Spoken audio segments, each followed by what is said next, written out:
जय हिंद फ्रेंड्स, जय हिंद बच्चों। आज मैं क्लास 11 पॉलिटिकल साइंस का कॉन्स्टिट्यूशन वाला चैप्टर पढ़ाने जा रहा हूँ। Constitution why and how.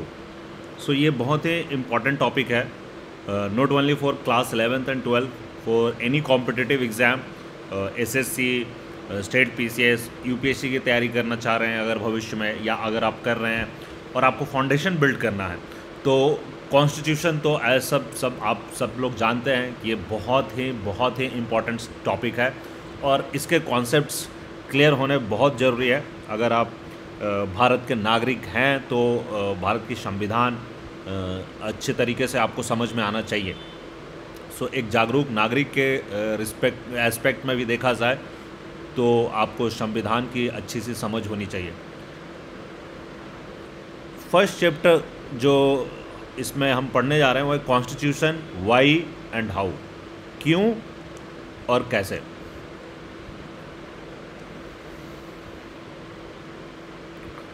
सो इस चैप्टर को जब हम पढ़ेंगे तो सबसे पहले क्या हम इससे सीखेंगे ये हमें जाननी चाहिए, क्योंकि अगर आप कोई भी कार्य कर रहे हो तो उस कार्य का लक्ष्य क्या है, उस कार्य का एम क्या है वो आपको मालूम होना चाहिए। तो उसी तरीके से हम अपने लक्ष्य को इस चैप्टर के पढ़ने का लक्ष्य समझते हैं। तो सबसे पहले हम जब इस चैप्टर को पढ़ेंगे तो हमें पता चल जाएगा कॉन्स्टिट्यूशन का मतलब क्या होता है। दूसरी चीज़, कॉन्स्टिट्यूशन हमारे समाज के लिए क्या कर रहा है। तीसरा, how constitution govern the allocation of power in society. Allocation of power, समाज में कैसे एलोकेशन ऑफ पावर है ये भी हमें संविधान ही बताता है। और भारत का संविधान किस तरीके से बनाया गया था ये हम इस चैप्टर के चौथे सेक्शन में पढ़ेंगे। सो ये बहुत ही इंटरेस्टिंग होने वाला है विद्यार्थियों, और बहुत मज़ा आने वाला है। एक्चुअली आप ध्यान से सुनो, बहुत अच्छे तरीके से समझ में आ जाएगा। मैं आपको एक एक चीज़, एक एक लाइन पढ़ूंगा और हर एक लाइन को आपको इन डेप्थ समझाऊंगा। First question is why do we need a constitution. हमें संविधान की ज़रूरत क्या है, लेकिन उसको समझने के लिए सबसे पहले व्हाट इज़ कॉन्स्टिट्यूशन, संविधान है क्या, इसके फंक्शंस क्या हैं, इसका रोल क्या है समाज में,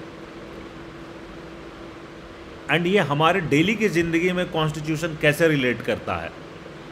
सो ये सारी चीज़ों को हमें धीरे धीरे करके हमको समझना है। सो फर्स्ट ऑफ ऑल हम ये सब देखते हैं कि कॉन्स्टिट्यूशन, ये स्टेटमेंट मैं बोल रहा हूँ और फिर इस स्टेटमेंट का मैं जस्टिफिकेशन आपको दूंगा। Firstly, constitution allows coordination and assurance. So ये हमें कोऑर्डिनेट करने और एक एश्योरेंस देता है संविधान। नाउ हम सभी लोग जानते हैं कि we all are member of various group. So for a moment consider you are a member of large group. So अगर आप देखेंगे, आप किसी भी ग्रुप के अगर आप मेंबर हैं, सदस्य हैं, या अपने समाज से ही, अपने अड़ोस पड़ोस और समाज से उठाकर देखेंगे तो यू विल फाइंड कि in the group there are people of diverse opinion. People are of different religious allegiance. कोई हिंदू है, कोई मुस्लिम है, कोई क्रिश्चियंस है, कोई सिख है, कोई और भी धर्म का है। फिर देखोगे कि हर एक बंदे का अपना अपना प्रोफेशन है, जो है कोई डॉक्टर है, कोई इंजीनियर है, कोई फार्मर है, कोई सोल्जर है, कोई साइंटिस्ट है। हर एक लोगों के पास अपनी अपनी क्षमताएं भी अलग अलग है, हर एक लोगों की हॉबीज़ अलग है।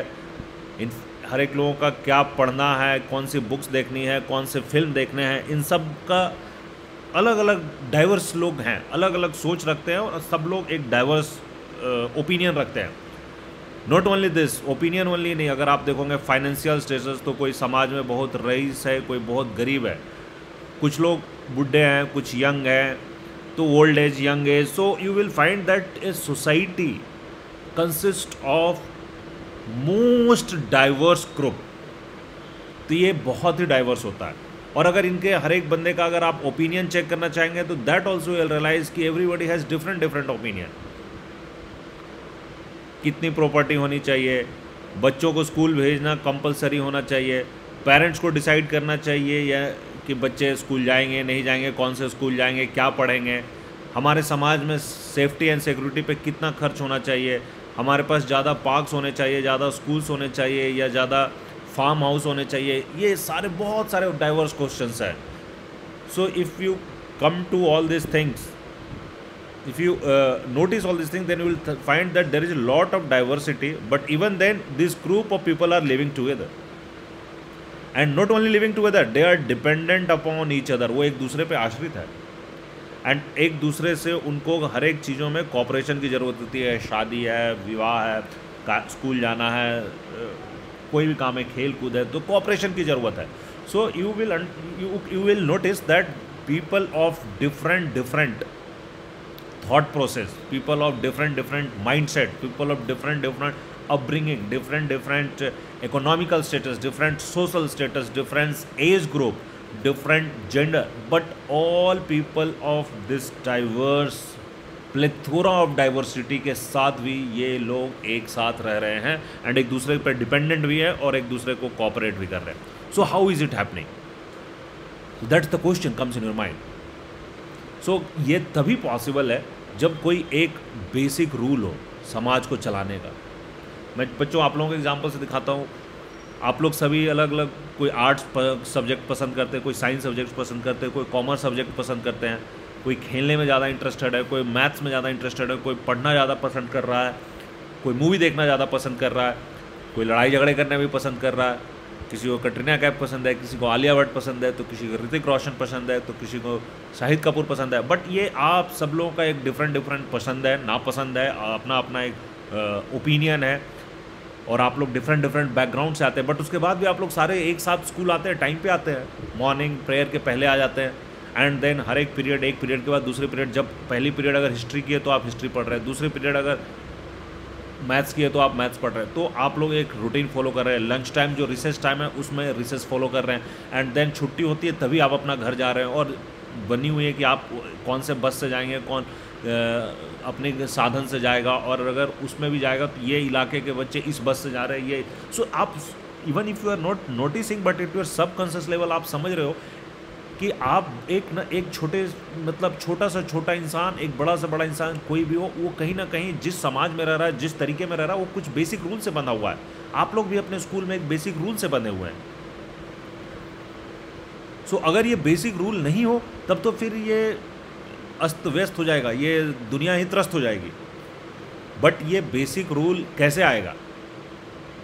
ये बेसिक रूल सिर्फ आपको पता होने से नहीं चलेगा. सो जब जैसे स्कूल में बेसिक रूल सबको पता होना चाहिए, सारे बच्चों को पता होना चाहिए कितने बजे स्कूल आना है, कितने बजे घर जाना है, कितने बजे रिसेस टाइम है, 1 घंटी लगने का क्या मतलब है, 2 घंटी बज रही इसका क्या मतलब है. सेम वे समाज में भी any group need some basic rules, and that rules are to be publicly promulgated, known to all members of the group. In order to achieve, इससे हमें क्या मिलेगा? Minimal degree of coordination. अगर वो publicly समाज में प्रमलगेटेड है, वो सभी लोगों को, सभी मेंबर्स को वो बेसिक रूल्स मालूम है, तो इसमें एक basic level of, minimum level of, कम से कम एक कोऑर्डिनेशन इस्टेब्लिश करने में ये मददगार होगा. ये ज़रूरत है, नॉट ओनली मददगार होगा, ये ज़रूरत है.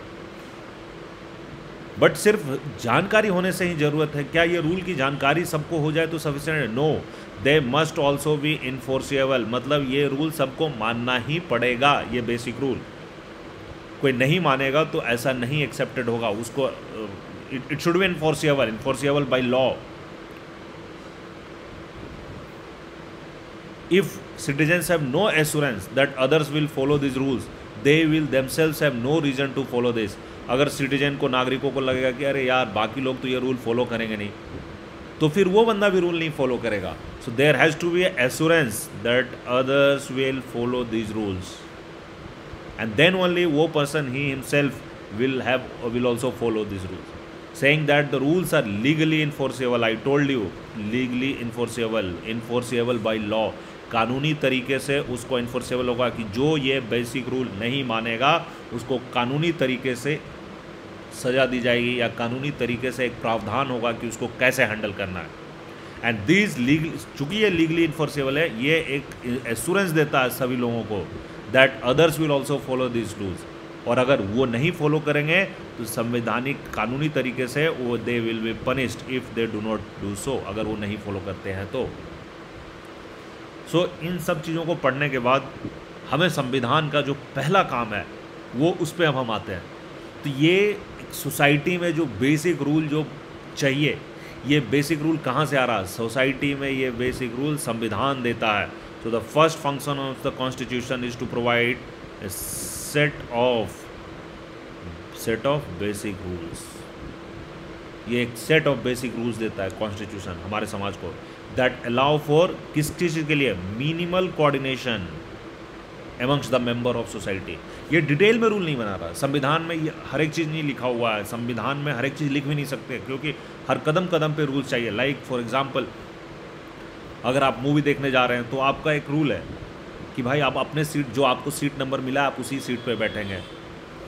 आप मूवी में आप वहाँ हल्ला नहीं करेंगे, अगर आप हल्ला करेंगे तो बाहर कर दिए जाएंगे। अगर वहाँ जाके सामने वाले को आप मूवी देख रहे हैं और पता चला आप पीछे से बैठ के उसको थप्पड़ मार दिए तो it will be a crime and इसके अगेंस्ट आप पे केस चलेगा और आपको पनिशमेंट मिलेगा। तो ये सारी चीज़ संविधान में नहीं लिख सकती, बट संविधान ने ये दर्ज है, संविधान में ये लिखा हुआ है कि क्या ब्रॉड गाइडलाइंस है, उस गाइडलाइंस के बेसिस पे पार्लियामेंट लॉज बनाती है और वो लॉज को अगर आप तोड़ेंगे तो आप उसके हिसाब से लॉज आपको पनिशमेंट देगी या जो भी प्रावधान होगा वो आपको सजा उस प्रावधान के हिसाब से आपको सुनाया जा सकता है। At the same time how that law will be executed and how that justice will be given, how that क्या आपने वो कानून तोड़ा नहीं तोड़ा, ये सब कुछ लॉ में ही निहित है, लॉ में ही लिखित होगा कि आपको कैसे ट्राई करना है, कैसे पनिशमेंट मिलेगी। At the same time